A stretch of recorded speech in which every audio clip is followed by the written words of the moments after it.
Hey guys, welcome to Morning Jen. I'm hoping my sound is better. I know you will tell me if there's a problem. It seems whenever I adjust it, I either go too far in one direction. So, hoping this is working out. So we have a great show for you today because there is so much to be thankful for in the news. And I want to start out first with expressing some gratitude to the person. I guess I would say she is the heart and the mind behind all of the affinity fundraising that is happening right now on the internet. Specifically, you've heard of these calls. You've heard of Black women for Harris and white women answer the call for Harris, and on and on and on. Latino women. You've heard of, the various calls, including most recently the white dudes for Harris.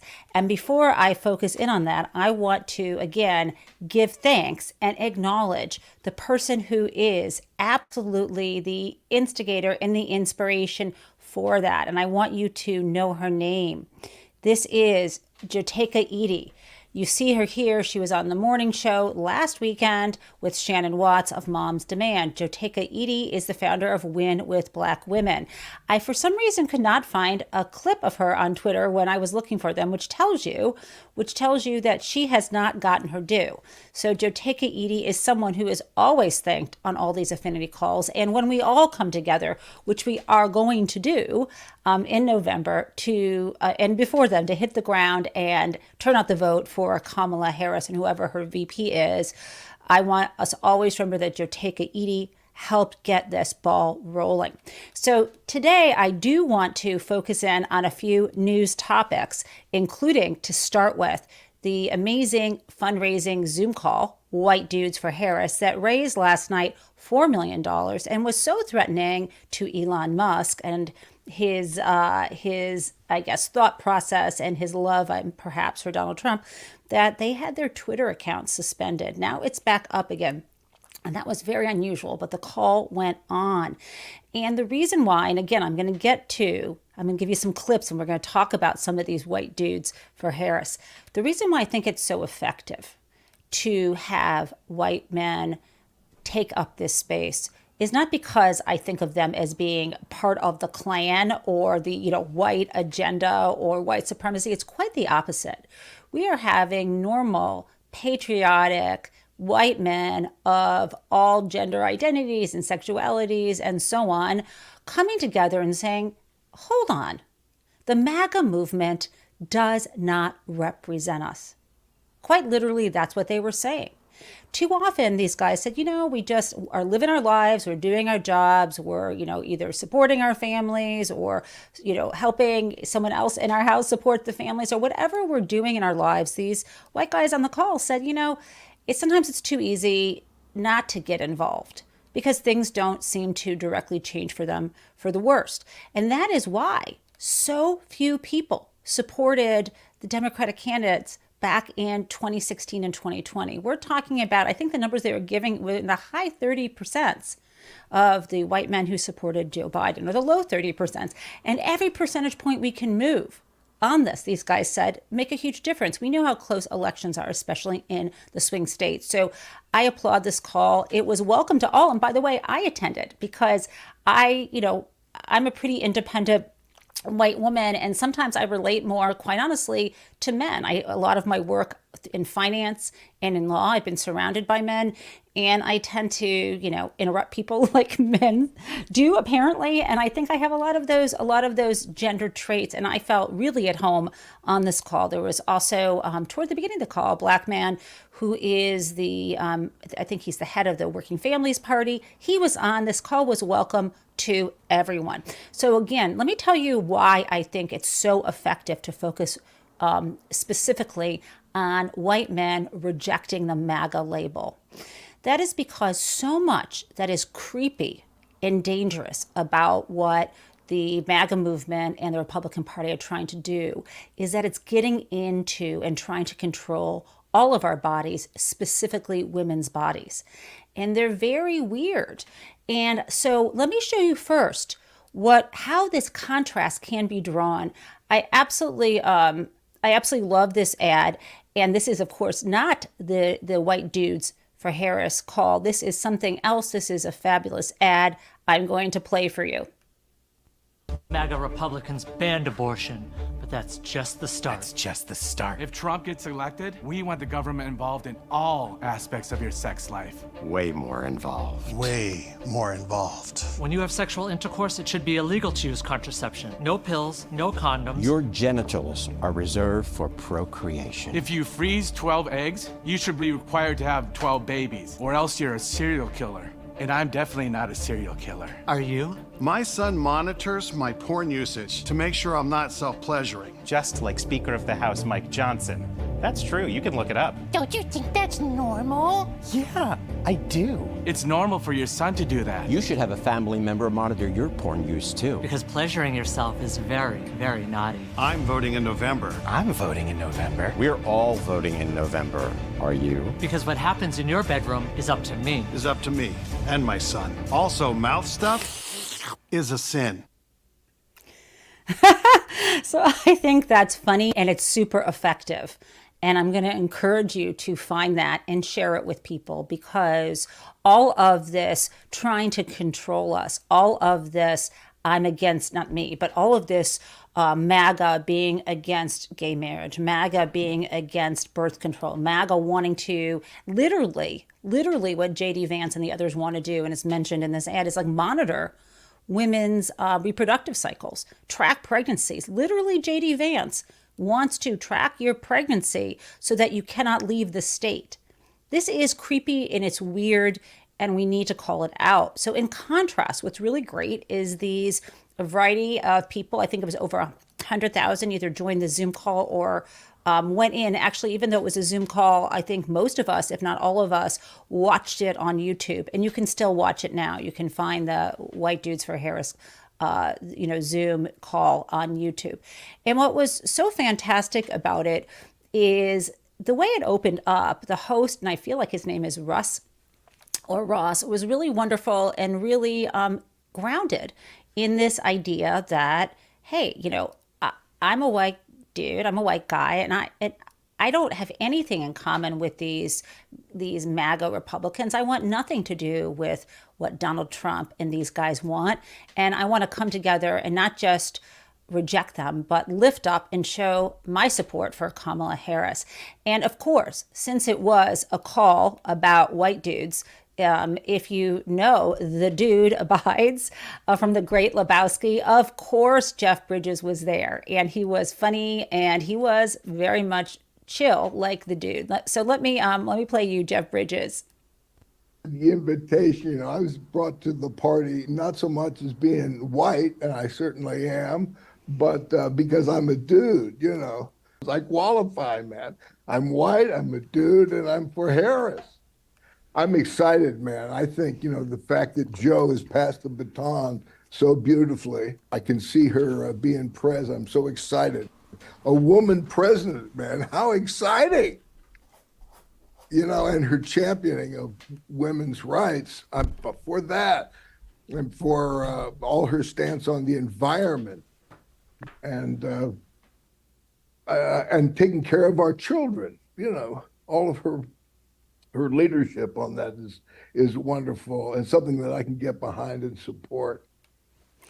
That was, that was amazing. And we also had, countless people on the call, members of Congress, Steny Hoyer, and also folks from the younger generation. On this Zoom was, I'm sure you've seen him in the news recently, was the governor of Minnesota, Tim Walz, who is on the short list for VP. We'll get to who's on that list in a moment, but let's listen to what Tim Walz said. He nailed it. He motivated me, and I think everyone, and will motivate you. Great news. How often in 100 days do you get to change the trajectory of the world? How often in 100 days do you get to do something that's going to impact generations to come? And how often in the world do you make that bastard wake up afterwards and know that a black woman kicked his ass and sent him on the road? And that's something that guy's going to have to live with for the rest of his life. So I got to tell all of you, please, please do what you can. Absolutely. I mean, that language, we do. All of us have an opportunity to change the trajectory of the world, not just the US, but the world. And I am not exaggerating here. Donald Trump has already let us know that if he gets in office, he's not leaving, right? This is going to be or will be a Trump dynasty. It will be authoritarianism. It will be just like Putin or Xi or any of the other authoritarian regimes. We have no idea what's coming for us. We can say it out loud, but we don't know. We have to stop him. And, I love the enthusiasm. We have a moment, and there is so much opportunity for, white dudes to step up here. Now, in addition, though, what I loved on this call is things got pretty deep and into, I wouldn't say the weeds, but into something I think a lot of people confront when they talk to a Trump supporter. And again, I'm still talking here about the white dudes for Harris call. There's a lot of information right here from Joseph Gordon-Levitt. You might remember him from various movies, including the frightening and wonderful film Inception, which I often think we're living inside of. If you see a spinning top, don't worry. At any rate, he had something to say about the mythology around Donald Trump supposedly being a good businessman. I swear to you, when you talk to some folks, especially to white men you think are, not MAGA, who are just maybe family members or friends or someone you meet at the bar or at the gym, they say, yeah, I don't know. I mean, Donald Trump might be a monster, but he's good for business. That might be the only thing they say. And I want you to listen to Joseph Gordon-Levitt, because he just totally breaks that down. It's not true. It's not true at all. And he says it better than I ever could. Let's take a listen. Adam, you're a hero. So I want to talk for a little bit about business. I've mostly earned my living as an entertainer, but I've also run a company. My dad ran a small business successfully for 30 something years.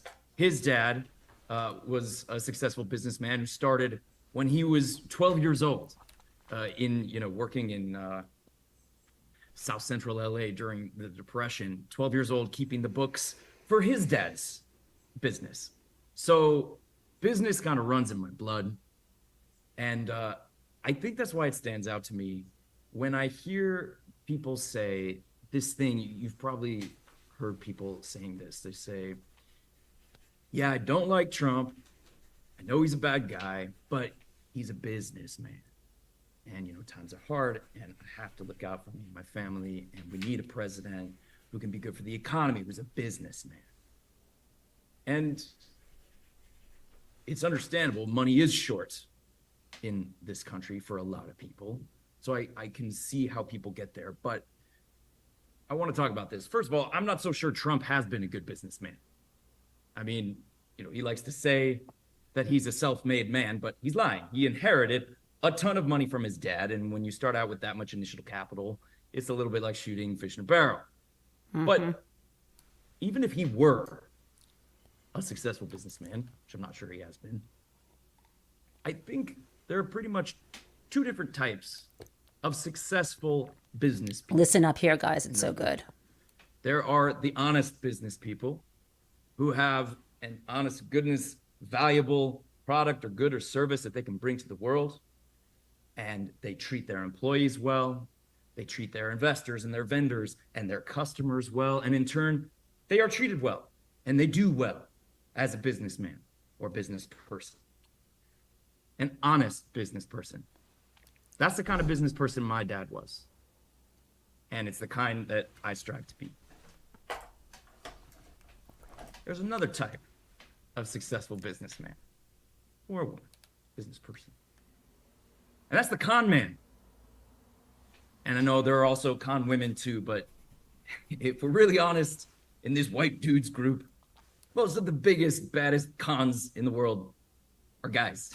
He's right, statistically. So let's just say con man for short, right? A con man is different than an honest businessman. Might or might not have an honest to goodness product or service to offer the world, but it doesn't really matter, right? He's charismatic. He's good at lying. He's good at getting people on his side. his customers, his employees, his vendors, his investors. And he doesn't really give a shit about them. And as soon as he needs to, he's ready to screw them over as long as he ends up with the money. That's You know who he's talking about, right? It's not exactly the kind of man you want to be, but it is one way to be successful in business. So ask yourself, let's just say Donald Trump is a successful businessman, which I don't think he is. Is it because he's been an honest businessman? Or is it because he's a con man? I think that's really, really obvious. This guy is a con man. Of course he is. He's consistently screwed over. Look at his past business careers, consistently screwed over his customers, his tenants, his employees. Look at his past presidency, where his signature program was cutting taxes for rich people. Con man. Now, there are some folks who then say, yeah, but that's just it, right? We need that kind of aggressive, brutal businessman on our side because he's going to screw over all those other countries and that'll be good for us. I love this part. But it's not true. It's not what would happen. It's not what happened so far. It's not how a con man operates. If you think that he's going to look out for middle class, working class, ordinary American people, I'm sorry, but that's just not how it ever goes with guys like this. I loved Joseph Gordon-Levitt there. And I tell you, this entire call, I think it was like 3 hours long, was filled with people speaking like that. I love, first of all, that he was in his garage and that he is so clear and articulate. Obviously, he's not reading a script. He's talking about his own ideas, expressing them there. Also, what you might have noticed on the right side of the screen is they had this great kind of like fundraising thermometer. And whenever they would reach another level, they would put a new one on. And I was, for those of you who are Gen X in the audience, as I was watching this, I was also kind of falling asleep. It was getting late. And I was reminded of when I was a child. My older brother and I would, on Labor Day weekend, every year, stay up all night to watch the Jerry Lewis telethon for muscular dystrophy. I know there is someone, and I cannot look at your YouTube comments right now, but if you are someone of my generation and know what I'm talking about, it was like my favorite thing to do. And we would save up our allowance so that we could give money. And back then, people didn't really have credit cards. This was in the 70s. I mean, some people did, but certainly not children and not my parents. And so when you did a pledge, you would call in like the 800 toll-free number, and then they would send you an envelope like a few days later, a few weeks later, and then you would put your money in it, you know? And so I don't think, I don't know if we actually put cash and mailed it, or if we had to, at that point, get our parents to write a check and we would hand over our allowance. But this feeling of being together in a telethon, that was very much the vibe. Okay, let me switch now to from the white dudes for Harris to the VP stakes, or the Veep stakes. So I already showed you a clip of Tim Walz, the governor of Minnesota, and he's still on the short list. And apparently what we're hearing, you know, but who knows, is that also Mark Kelly, the senator, an astronaut from Arizona, is still on the short list, as is Josh Shapiro from Pennsylvania, the governor. Now, I'm not sure. It might also be other people. We never know. I mean, I'm still hearing that Pete Buttigieg, Mayor Pete, who is also now the transportation secretary, he might be also still on the list. And now we're also hearing Gary Peters. I don't know if it's coming from, from some encouragement from labor unions to consider him. He is one of the senators. He is the only actually sitting senator from Michigan. I guess Stabenow hasn't actually officially stepped down yet. So he will soon be the senior senator from Michigan. And that could be, but so far we're really hearing Walz, Kelly, and Shapiro. But nevertheless, I want to share with you something, just pivot now to how to deal with substance. I just showed you how in the White Dudes Call, Joseph Gordon-Levitt dealt with the number one thing you hear from a lot of people, which is that Trump is good for business. And he just broke that down, right? It's not true. absolutely show them that clip. It's so important. But there's something else that Mayor Pete, our Transportation Secretary Pete, is really good at doing, which is articulating quite clearly that we are for something when we support the Democratic ticket, when we support Kamala Harris. We are not just against Donald Trump. And so I'm going to play this excerpt of a conversation he had with Jon Stewart, and then I will talk to you on the other side. Not just the kind of things he said, but the policy ideas behind them. Like, he has this idea that you should get extra votes if you have kids. Extra votes? Yeah, he suggested that you should have extra votes if you're a parent.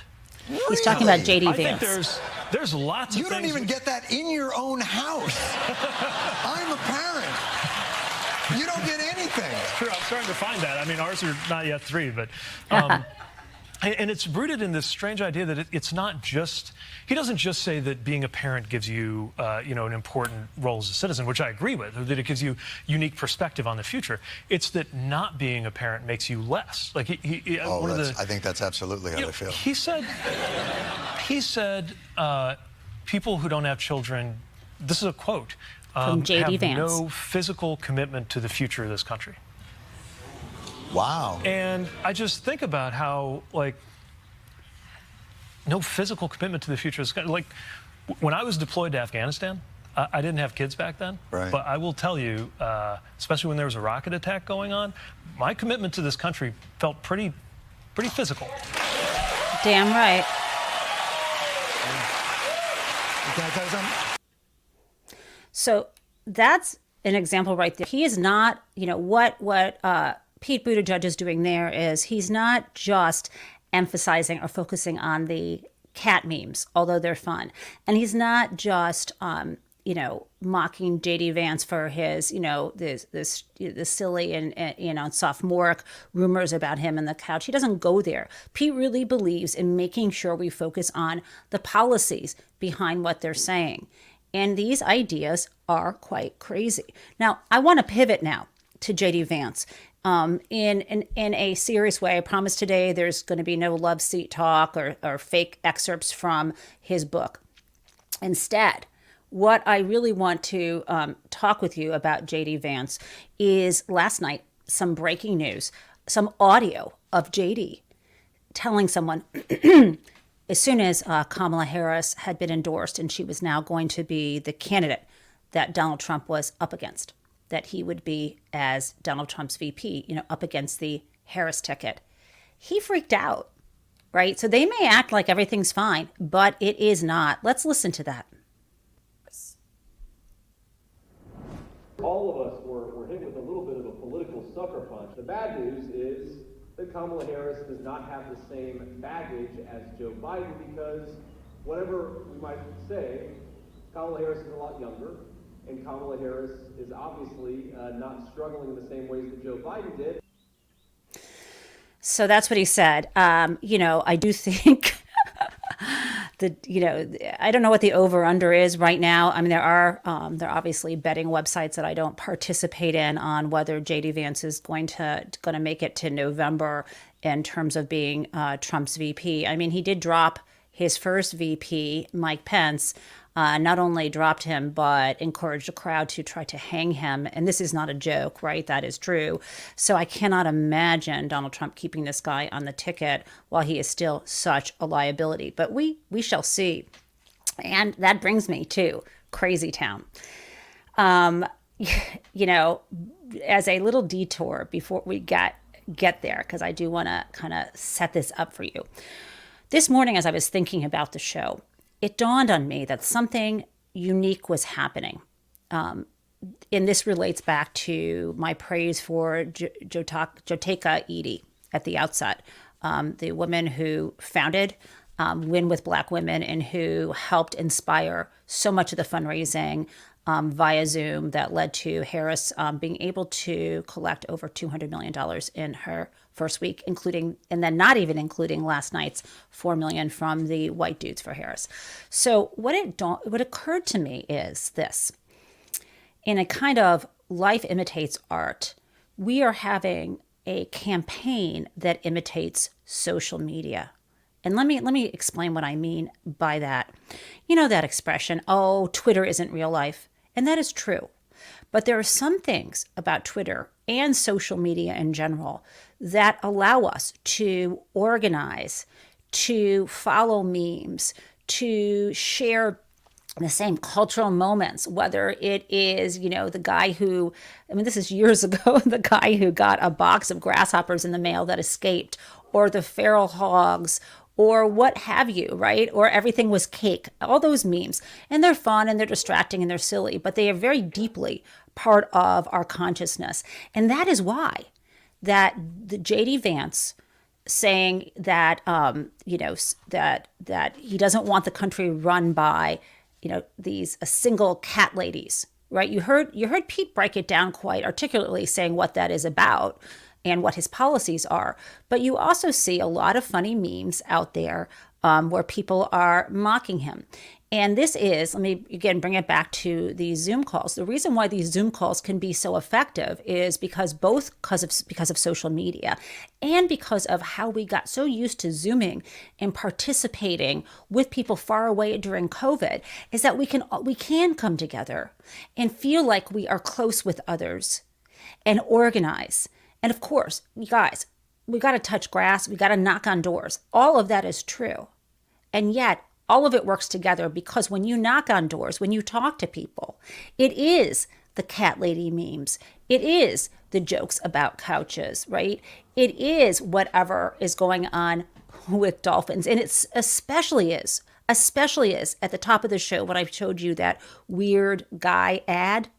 All of that stuff that people are circulating in their, in their friend groups, on social media or in their group chats, however they do them, all of that affects people and it gives them the vocabulary when they go knock on doors to talk about all of this stuff that we're concerned about policy-wise when it comes to the Republicans. Like, I haven't even talked about the fact that yesterday, Iowa's abortion ban went into effect. And the fact that I think over a third of women in this country live in a state where you practically cannot get an abortion at all. I haven't today talked about the fact that J.D. Vance also supports a national ban on abortion, not even with exceptions for rape and incest, because he thinks that getting raped and being forced to carry your rapist baby is a mere inconvenience, right? I haven't talked about that because that's what comes out with people if you're having a conversation, if you laugh first together about the cat memes. You don't knock on someone's door and say, J.D. Vance is a terrible man and wants a national abortion ban. No, you knock on the door, you see if people are planning to vote, you have a conversation. And so again, I believe that the interrelationship between social media memes and organizing and on the ground, getting the vote out and educating, they're inextricably linked. Which brings me to this, to Crazy Town. And Crazy Town is the fact that, crazy in a good way this time, Crazy Town is the insanely crazy and absolutely fun memes that will never die because cat ladies will never quit. And guess what, folks? Cat ladies are going to vote in November. And here's how I know. I saw this picture of them doing it. Let's take a look. And in the naked light I saw 10,000 people.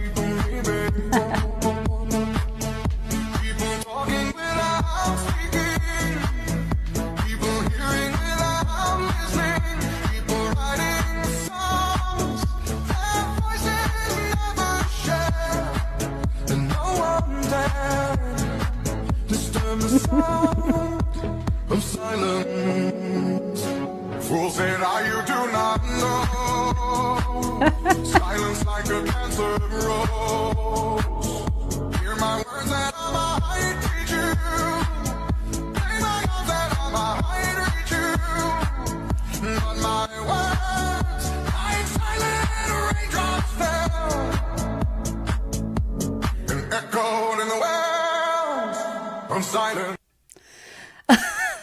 So guys, I am so deathly allergic to cats and I have children, but I am going to totally embrace a cat lady meme and I am going to wear some cat related outfit when I go vote in person because I love to vote in person. I'm still one of those people in Michigan in some kind of cat ears or cat related outfit. I swear to you, if 2016 when we lost was the pantsuit, we are going to win. Cat ladies of the world, cat dudes of the world, unite and let's elect Harris. See you tomorrow.